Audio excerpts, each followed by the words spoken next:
हमारे साथी सुदीप जैन जी को मैं इनवाइट करता हूं, जो बहुत अपनी बातों से, ओजस्वी बातों से हम सबको संबोधित करेंगे इस सिलसिले में और ध्यान से सुनेगा उनकी बात। Thank you very much Sudeep Jain ji. तो जोरदार हो जाए तब तक। Thank you.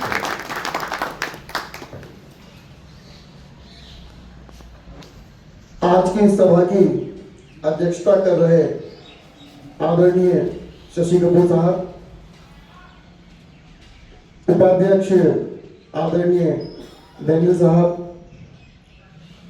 और गौतम साहब, नाजिम सैफी जी, उपस्थित संजय रोशन साहब, प्रशांत जी, प्रकाश जी, गोलू जी, सभी को सुप्रभात, गुड मॉर्निंग, सत श्री अकाल, राम राम जी, आदाब, जय जिनेंद्र।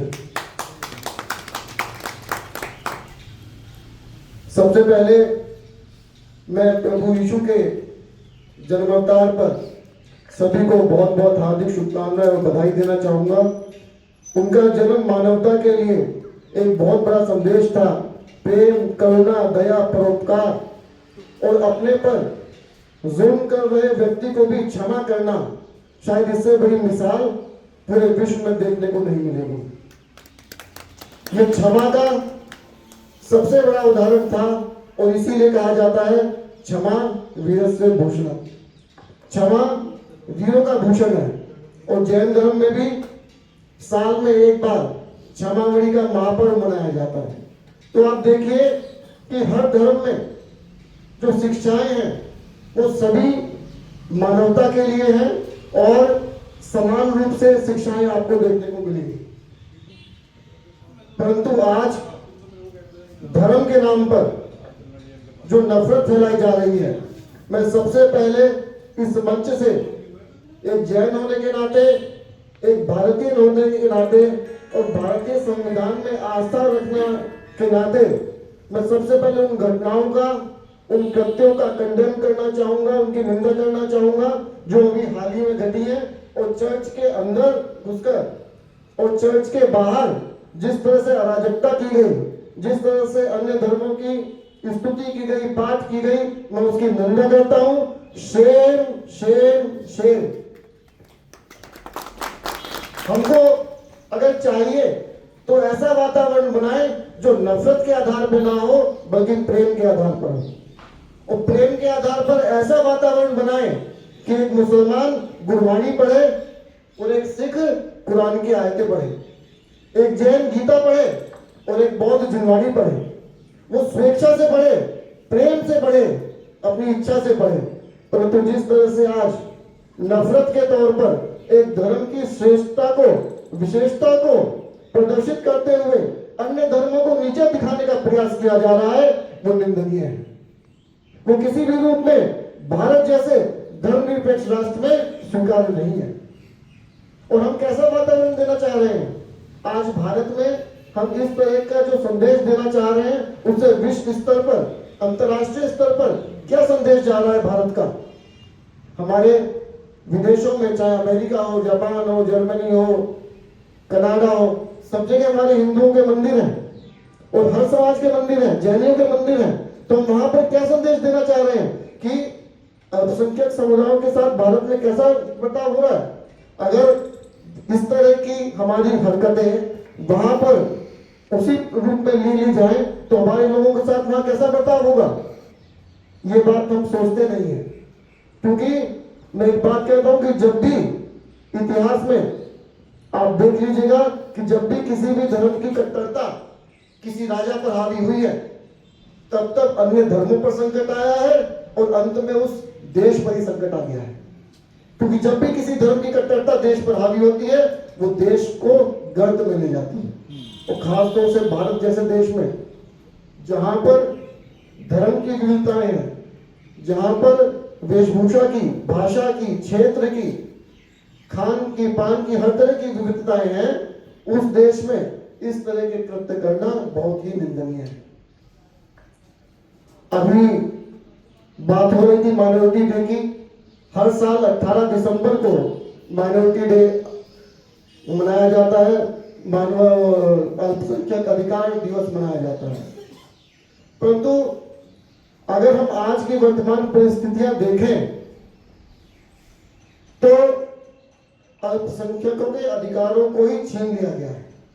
आपकी जानकारी में हो कि पिछले 1.5 साल से जो उत्तर प्रदेश का अल्पसंख्यक आयोग है वो रिक्त है और उसमें 750 प्रार्थनाएं एप्लीकेशनें लंबित पड़ी हुई हैं। जो राष्ट्रीय अल्पसंख्यक आयोग है वो पिछले 1 साल से रिक्त है। तो हम कैसे सरकार से अपेक्षा करें कि वो अल्पसंख्यकों के प्रति गंभीर है। उसकी मंशा तो ऐसी लगती है कि जैसे अल्पसंख्यकों के अधिकारों को खत्म कर दिया जाए, आयोग ही खत्म कर दिया जाए। ये अल्पसंख्यकों के अधिकार, विशेष अधिकार क्यों मिले? वो भारतीय संविधान की जो उद्देशिका है, जिसमें सामाजिक न्याय की बात कही गई है, जिसमें आर्थिक न्याय की बात कही गई है, जिसमें राजनीतिक न्याय की बात कही गई है, उसको संबल मिले। क्योंकि लोकतंत्र में बहुसंख्यकों की जीत होती है, संख्या बल की जीत होती है। तो एक तरफ जब हम लोकतंत्र में संख्या बल की जीत की बात करते हैं तो जो अल्पसंख्यक हैं वो कैसे अपने अधिकारों की बात कर पाएंगे, वो कैसे प्रतिनिधित्व कर पाएंगे, वो कैसे अपने अधिकारों का संरक्षण कर पाएंगे। इसीलिए अल्पसंख्यकों को कुछ अधिकार विशेष रूप से संविधान में दिए गए ताकि उनका शोषण ना हो। परंतु आज सरकार उन अधिकारों को भी छीन चुकी है। हमें सबको जागरूक कर उन अधिकारों को वापस लेना है, तभी हमारी संस्थाएं, हमारा वर्चस्व तो छोड़िए, वजूद तक अब खतरे में है। तो हमको सबको चेतना होगा, जैसे अभी पूर्व के वक्ताओं ने भी कहा कि हमारे ही बीच के लोग हमारी संपत्तियों को नष्ट करने के कारक बने हुए हैं। तो ये हमेशा से ही होता रहा है कि अपने भेदी ने ही अपने को डुबाया है। किसी पेड़ के कटने का कोई किस्सा ना होता अगर कुल्हाड़ी के पीछे उसी पेड़ की लकड़ी का हिस्सा ना होता। और हमें महाभारत से भी एक सीख लेनी चाहिए कि जब अर्जुन ने ये कहा कि ये तो सामने अपने हैं, तो श्री कृष्ण ने कहा था कि अपने हैं तो सामने क्यों है। तो हमें भी उसी के अनुरूप अपने धर्म की, अपनी संस्कृति की, अपने अस्तित्व की रक्षा के लिए वही अर्जुन का रूप रखना होगा। क्योंकि अपना धर्म, अपनी संस्कृति बचाने को अपनों से भी लड़ना पड़ता है। जब भीष्म धर्म के रक्षक हो तो अर्जुन बनना पड़ता है।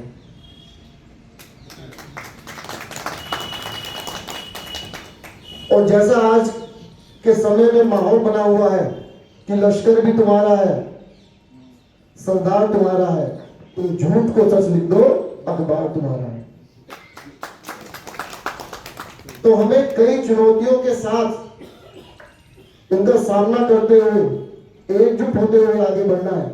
अभी डेनियल साहब ने कहा था, और वास्तव में यह सच्चाई है कि सामने देखने के तौर पर 2 समुदाय हैं टारगेट पर, ईसाई और मुस्लिम, परंतु उनके पीछे नष्ट करने की जो मंशा है वो सभी धर्मों को है।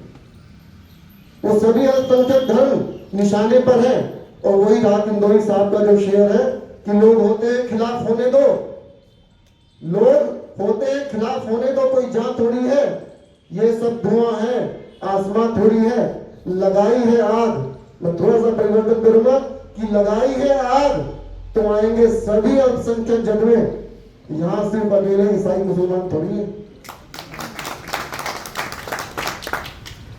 क्योंकि हमें सभी धर्मों का अस्तित्व स्वीकार करने की मंशा होनी चाहिए। जो भी धर्म इस समय अस्तित्व में है, हमें कोई ऐसी मंशा नहीं रखनी चाहिए कि एक छोटा है एक बड़ा है।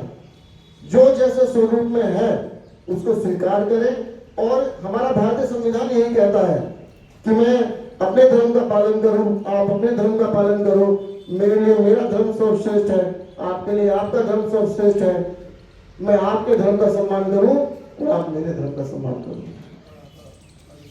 इसी भावनाओं के साथ अगर हम आगे बढ़े तो हम वास्तव में इस धर्म निरपेक्ष स्वरूप को सौहार्द के साथ, प्रेम के साथ इस देश में एक अच्छा वातावरण बनाकर रह सकते हैं।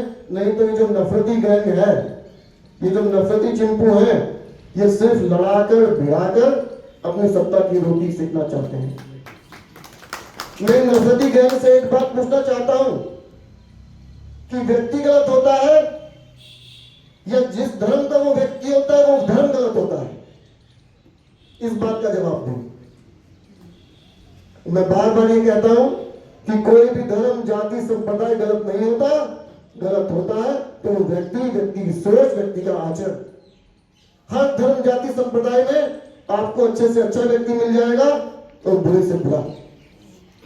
अभी मैं छोटे साहबजादों के बलिदान दिवस पर सरहिंद जो फतेहगढ़ साहिब में है वहां होकर आया, तो वहां अनेक जानकारियां भी मिली।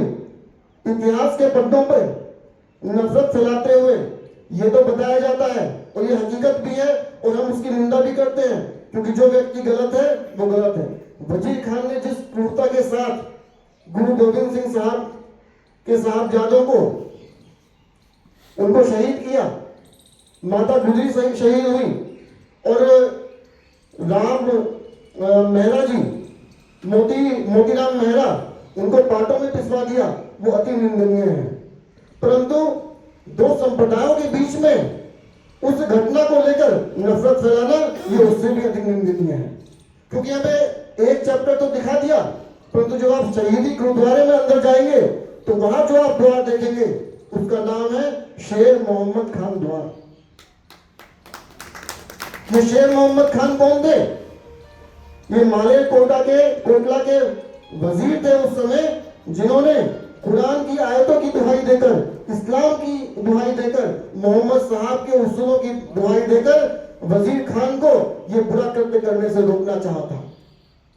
परंतु जो वजीर खान ने उन शेर मोहम्मद खान को, उनके भाई को जिस तरह से सिख फौज ने मार डाला था और उसकी याद दिलाई, तो शेर मोहम्मद खान साहब ने कहा कि जंग का जो बदला है वो जंगे मैदान में होगा, परंतु यहाँ दो मासूमों को इस तरह से जिंदा चिनवाने का जो हुक्म देना वो सही नहीं है।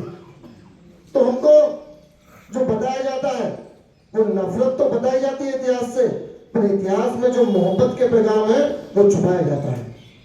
क्योंकि आज की जो सत्ता की जो राजनीति है वो सिर्फ और सिर्फ नफरत के गैंग पर फंसी हुई है। वो नफरत की रोटी पर, जो की चूल्हे पर बनी हुई है। हमको सबको मिलकर इस नफरत को मिटाना है और प्रेम, मोहब्बत, आपस में सौहार्द का वातावरण किस तरह से बने, और सभी अल्पसंख्यक समुदाय, हम तो इसमें बहुसंख्यकों को भी आमंत्रित करेंगे कि सभी लोग आए और सही को सही कहने की हिम्मत रखें और गलत को गलत कहने की हिम्मत रखें। क्योंकि आज की जो जमीन पार्टी की निगाह है, वो चाहे हम अपने तीर्थों की बात करें, मैं गिरनार जी, पावागढ़, मंदारगिरी, और ये आप बौद्धों का जो गया है, बौद्ध गया, वहां भी अतिक्रमण किया जा रहा है। तो इन जमीन पार्टी की जो निगाह है वो सभी की तीर्थों की हो या वक्फ बोर्ड की हो या चर्चों की हो, उनकी जमीनों पर है। और एक वकालत और करना चाहूंगा मैं इस मंच के माध्यम से कि जिस तरह से वक्फ बोर्ड को खत्म किया जा रहा है, तो वक्फ बोर्ड को खत्म करने के बजाय सभी अल्पसंख्यक बोर्ड बनाने की आवश्यकता है। चाहे वो ईसाई बोर्ड हो, चाहे जैन बोर्ड हो, चाहे बौद्ध बोर्ड हो, चाहे पारसी बोर्ड हो, और वक्फ बोर्ड तो है, और चाहे सिख बोर्ड हो, और उसके अंतर्गत जितने भी उन समाजों की संपत्तियां हैं उनको रजिस्टर्ड किया जाए, उनको डिजिटलाइज किया जाए और उनको संरक्षण, संवर्धन और सुरक्षा प्रदान की जाए।